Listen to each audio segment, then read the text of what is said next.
right. We're back again. Are we live? We're live. Or recorded? Live-ish? Yeah, we're live. We're recording this. All right.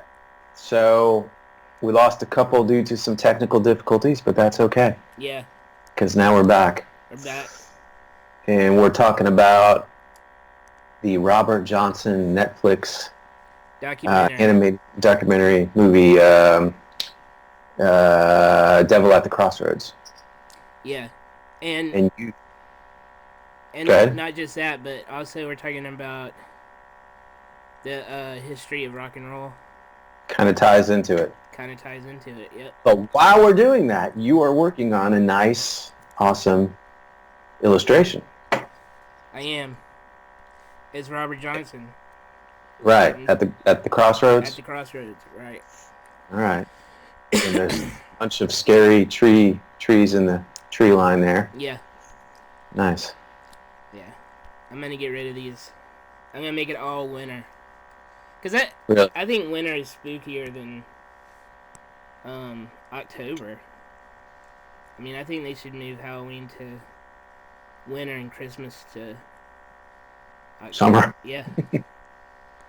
Yeah, summer. I mean, you actually want to go out and visit people.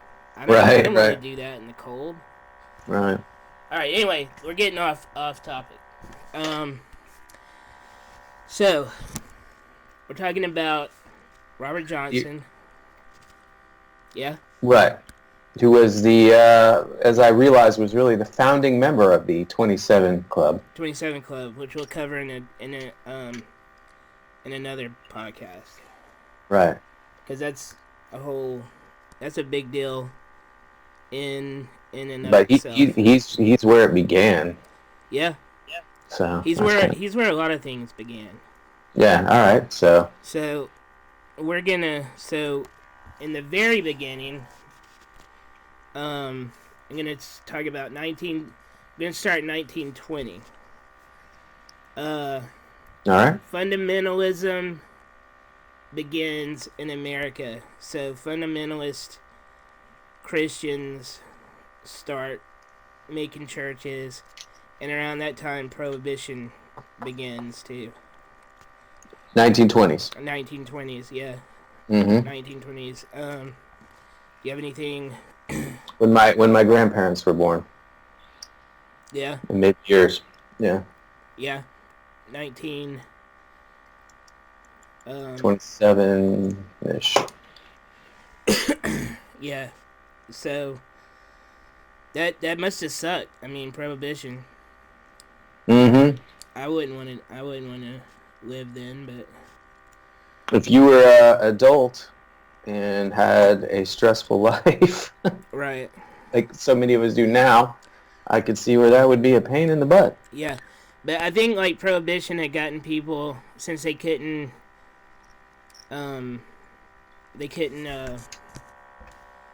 get their stress off in certain ways. They just sat around and like thought up stuff. Yeah. Which, is, too much thinking is bad. Thinking is alright, but too much is not good. Right. So, right. You have anything else to... No, go. Keep going. So then, a decade later, 1930s, Robert Johnson comes on the scene in Hazelhurst. He was born in Hazelhurst, Mississippi. Yeah. Mississippi. And he is a big influence on a lot of early, or not early, but I would say second generation. Yeah. Rock bands, and right. like Rolling Stones, Cream. Who else was? Oh, The Who. Led Zeppelin. Yeah. But before that, it was the 50s. He was influenced on the 50s. I'm jumping ahead there, but maybe you're gonna hit that. Well, we're just saying, like, why is Robert Johnson important?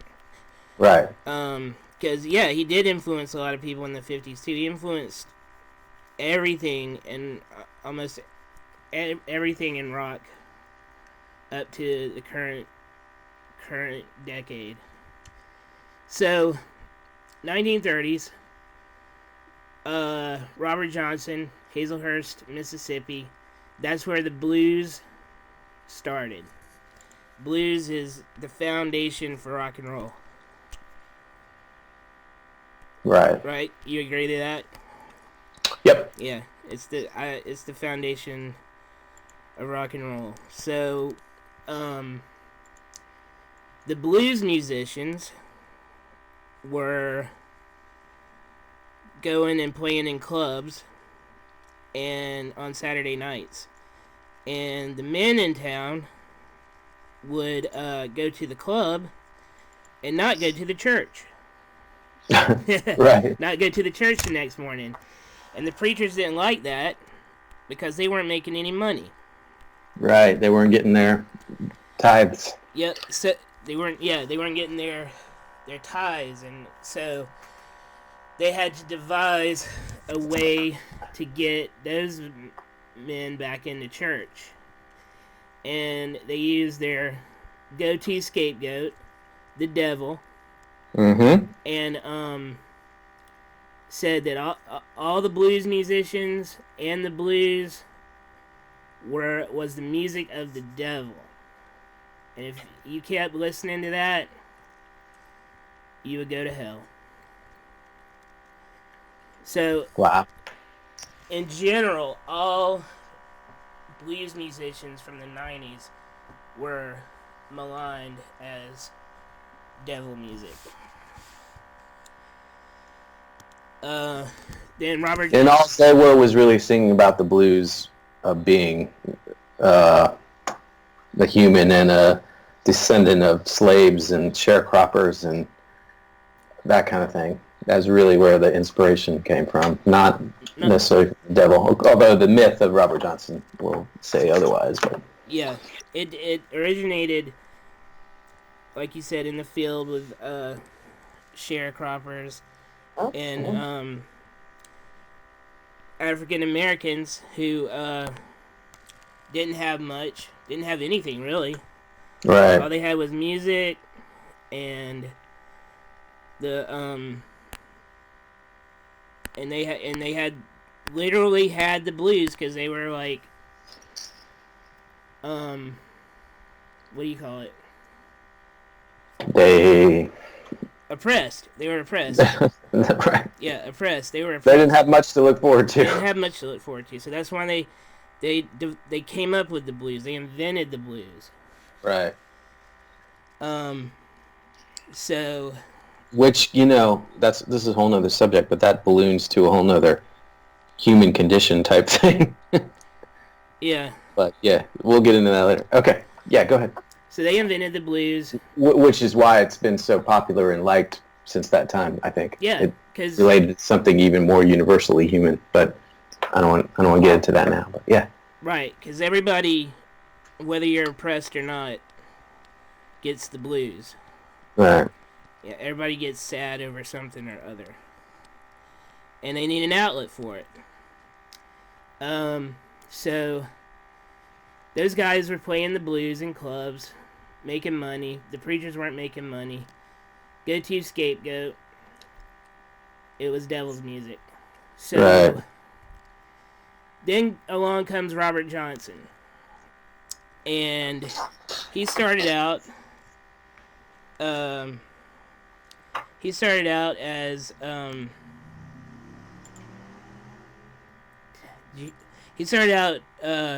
not very good. Right. I mean, he had a dream. He didn't want to work the sharecroppers. He didn't want to work the fields. He wanted to play music. Yeah, and nobody starts out good. I mean, right. Nobody starts out with anything good. I mean, nobody starts out doing anything like a pro, So he was playing the clubs, and he had lots of tragedies in his life. Some of the tragedies were directly related to the ministers and preachers and fundamentalists at that time calling blues devil's music. So they directly impacted his life in a negative way. And he went away from where he was playing the blues at. He went away from Hazelhurst and the cities, and nobody knew where he went. Mm-hmm. Then one day he returned, and he was playing better than anybody else around.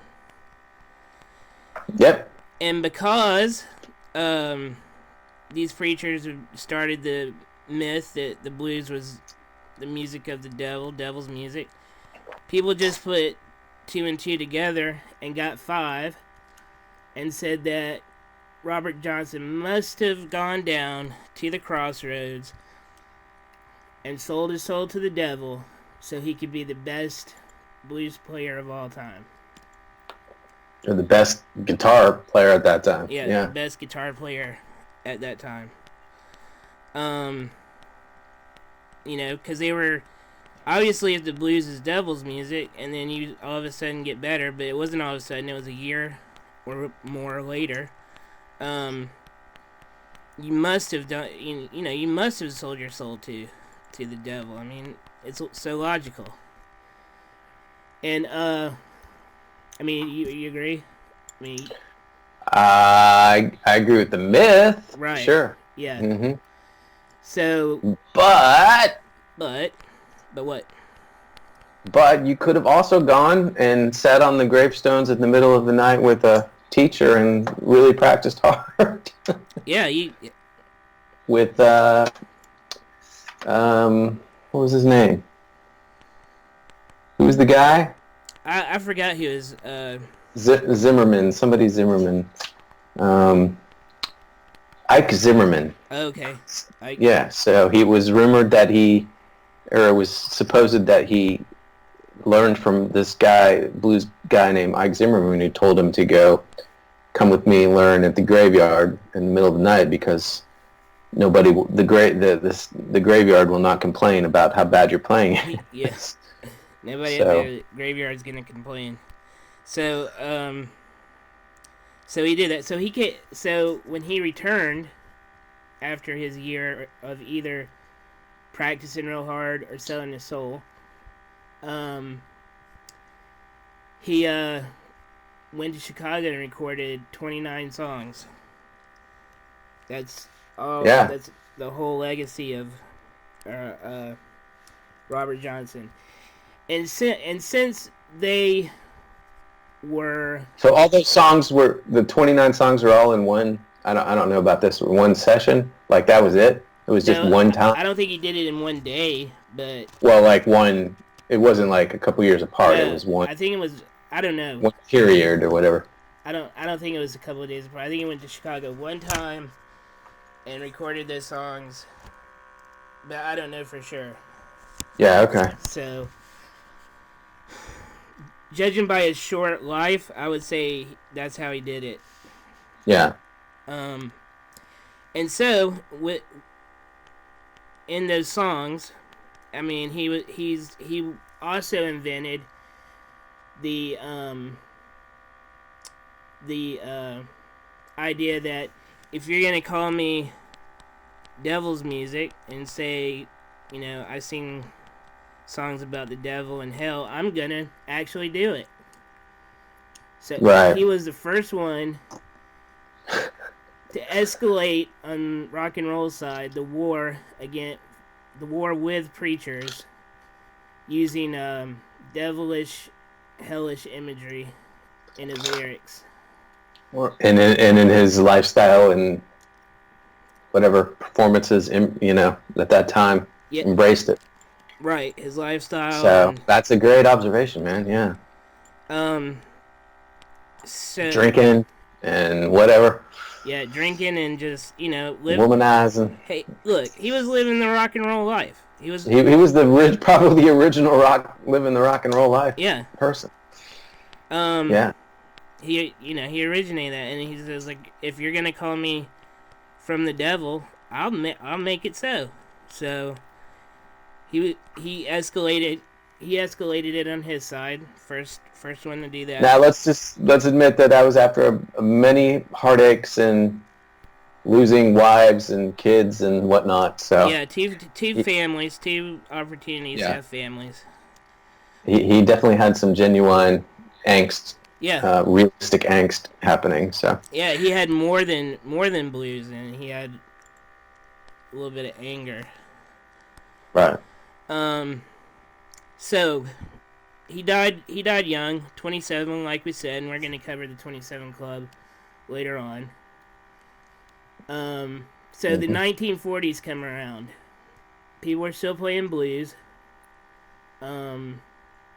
Muddy Waters, B.B. King, Howlin' Wolf, a couple of other people go to Chicago and start playing electric blues. But also at that time, World War II has started, and the fundamentalists have something else to worry about besides electric blues.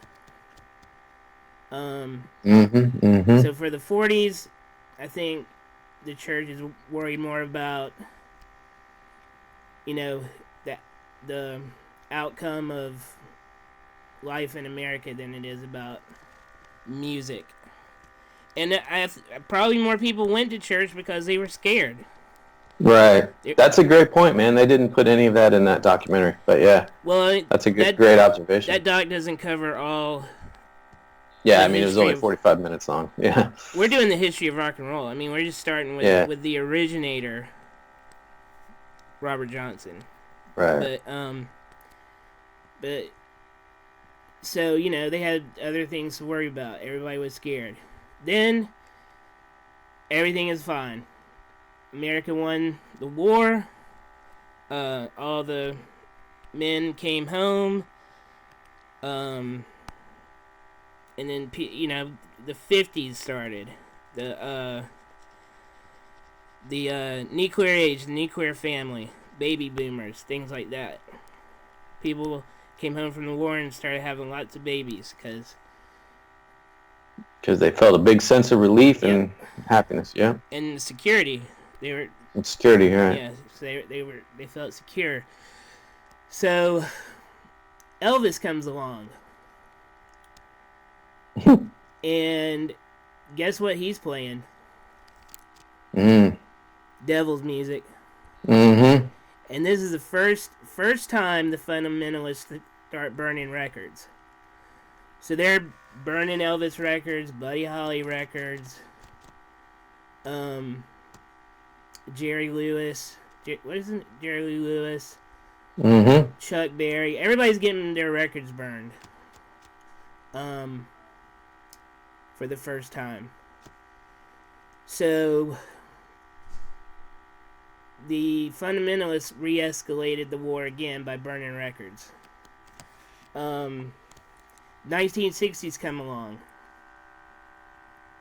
The churches have something else to worry about now. Viet Nam. Everybody's scared again. People are getting drafted. People don't want to go. They don't want to do this war. Because it's not like World War II. So people are back in church and they're scared again. However, the devil imagery on rock and roll albums escalates. So it's rock and roll's turn to escalate the war. Because there's album covers like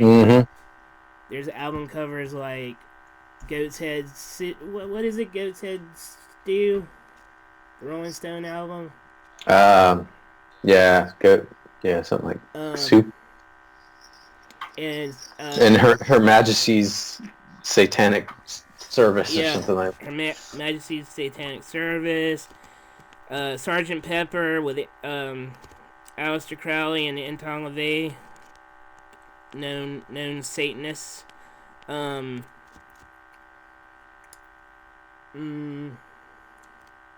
Black Sabbath.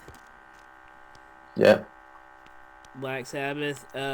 Things like that. So rock and roll's trying to escalate the war in the 60s.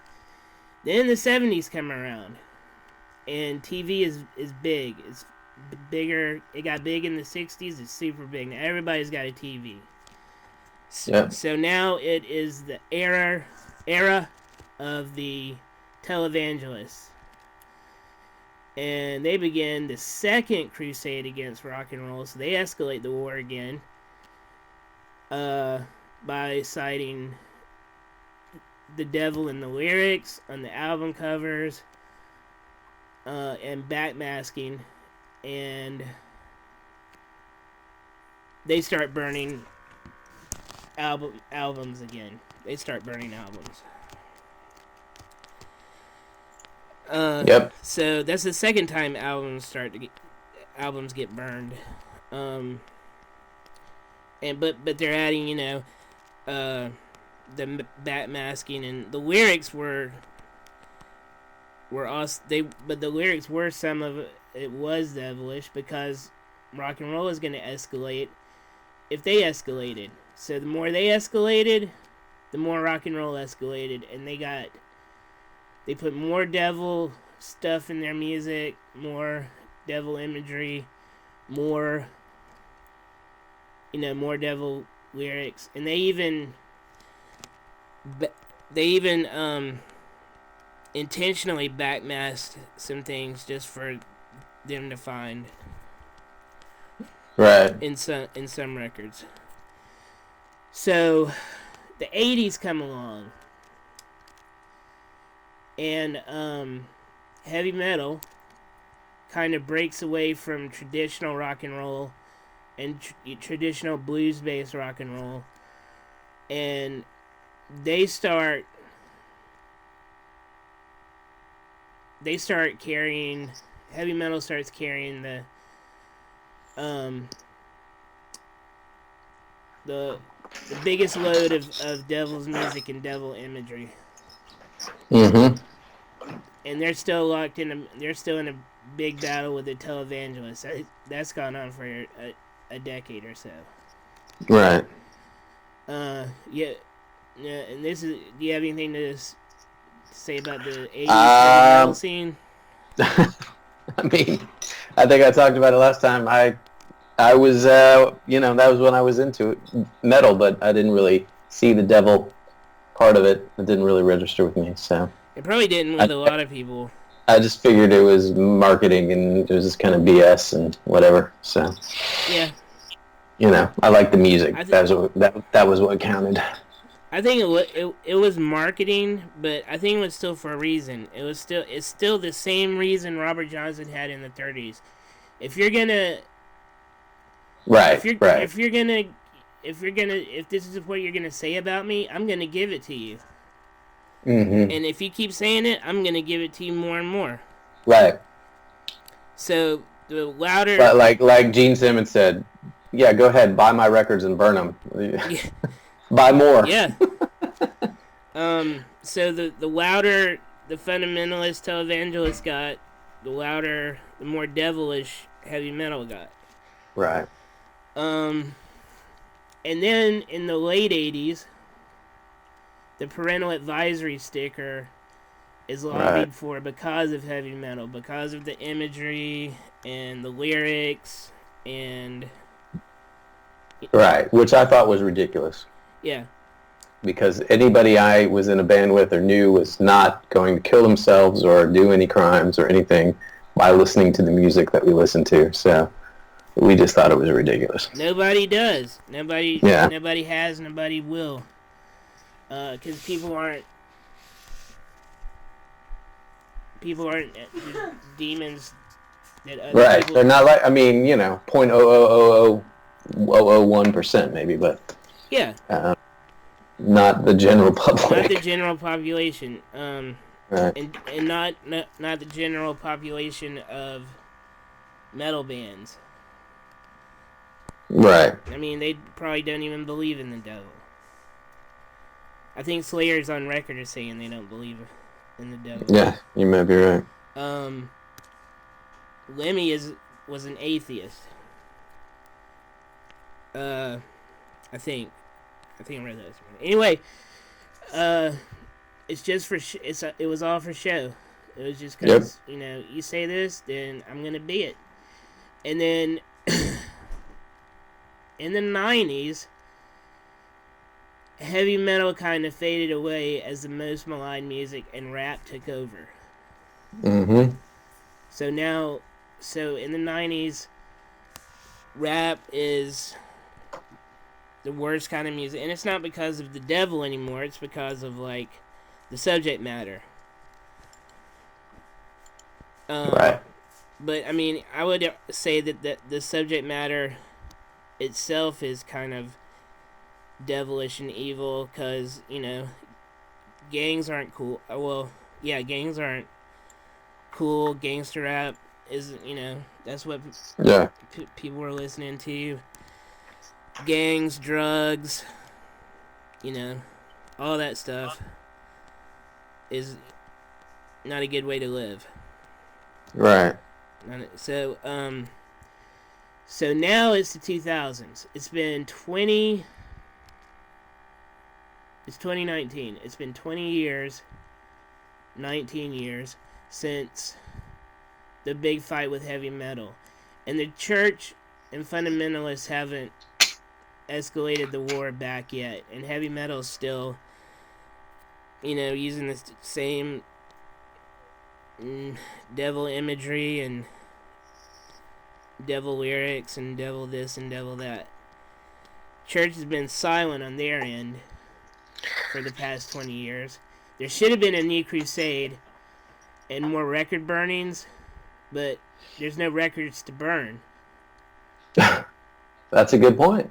You can't burn streaming, can you? Nope, you can't burn streaming, and you can't records are coming back into style, though, so it might be a late start, or it might not happen, I don't know. But that's where we're at right now. That's 80 years. Wow. That's 80 years of rock and roll history, starting with Robert Johnson, who influenced lyrically and musically everybody from Elvis to Judas Priest. Mm-hmm. And in between. Everybody in between. So this young Afro-American from Mississippi who came out of sharecropping parents, who came out of slavery and came out of, we're going way back in American history here, had an influence on what we as music fans loved in the last 30, 40 years of our lives. Yeah. It's pretty amazing, isn't it? Yeah, it is. Where on earth, never on earth has that happened before. So what would it be like if he had not happened? I can't imagine. I can say this. There might not have been a Rolling Stones. There might not have been. If there was no Rolling Stones, there would not be my favorite band of all time, AC/DC, because I read numerous times that the Rolling Stones are the only band AC/DC likes to compare themselves with. Mm-hmm. And if you notice, when we went to see AC/DC in 2016, all the soundcheck music was the Rolling Stones. I don't remember. Was it really? It was. And I was like, this is quite odd. And then later on I found out that they're Rolling Stones are AC/DC's biggest influence, so. Cool. So that's it. If it wasn't for Robert Johnson, I wouldn't have AC/DC, so I have a lot to be thankful for. I wouldn't have Kiss as they are today, so. Led Zeppelin influenced Kiss. Back you go to the other English bands that were, so absolutely. So even though he had a terrible life, even though people demonized him and treated him horribly, he gave a lot of people a lot of joy. Right. And So we can only hope in the afterlife he was somehow rewarded for that. Yeah. Or in a future life. I don't know. Whatever you believe. But yeah. All right, man. Okay. Cool. Anything you want to add? Great way to. No, I mean, just like I said, it goes way back to early American history from almost 1860, 1870 that plays through to 1960, 1970, and these little trickles of human existence and human experience that, came through to what we experienced and to media and in our childhoods and adulthoods. It's just, when I started thinking about it, it's fascinating. Mm-hmm. And that, you just never, and it's got to be the first time in history in this planet that anything like that has ever had such a, trickling, profound effect. Well, maybe there's more than we know, but yeah, so yeah, pretty awesome. So,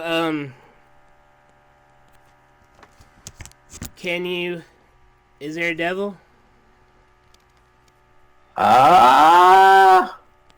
You don't want to put me on the spot asking that question, do you? Yeah. Maybe. Yeah. How about that? Yeah, maybe. Can you sell your soul? In a way, probably. Yeah. But I don't know. I don't know if you could sell it forever, but for a while, maybe. I don't know. Yeah. Maybe you can get it back. Yeah, I don't think you can sell your soul. I don't think you can sell your soul because if you could, lots of people would do it all the time. Right. There'd be a lot less people now. Yeah. I mean, if you were smart, you would... It would knock out 3/4 of the population, or at least half of them. Yeah. It was all a myth. That's our take on it. It was all a myth, and it was just... I think he became great by practicing and learning. Yeah. And focusing. I mean, what I would say is that, and I don't want to get religious, but I mean, didn't Jesus disappear for 5 years into the whatever wastelands and come back, and he was suddenly Jesus? So, Well, he did. He went and he went into the wilderness, and then he was tempted to sell his soul. Yeah. And the devil... But he came back, and he was more, I don't want to say more powerful, but, he became who he was. Yeah. He didn't sell his soul, but, and he had bad things happen to him after that, so. Yep. I wonder if anybody's thought of that angle of it. I don't know. I don't think they do much thinking when they... I don't know. I mean, I don't think they do much thinking when they go and accuse people and ruin people's lives. But if they hadn't done that, we still might not have got AC/DC and Kiss. Right. So if it wasn't for both sides in this war about mythological things and superstitions and whatnot, both sides, if it wasn't for the church and if it wasn't for rock and roll, who knows where we'd be. Yep. We might not have AC/DC. So maybe we have the church to thank a little bit for this. In a weird way. In a strange way, yeah. All right, man. All right. Excellent thoughts. Yeah. Everybody go listen to Robert Johnson. Yeah. Google him. I guess his... what was the name of the album? King of the Delta Blues is available. Yeah, you can get a bunch. You can get a bunch of Robert Johnson on Spotify. You can get all of his songs, and you can get a bunch of covers too. And I think Cream's cover of Crossroads is so awesome. I think they only have a live version. I don't think they ever recorded that in the studio, but it's still really good. I like their cover of Crossroads. Cool. Or Crossroad Blues, however you want to. It's the same song. It has a lot of different titles. All right. So that's that. Oh, and go watch a documentary on Netflix. Yeah, Devil at the Crossroads. Okay.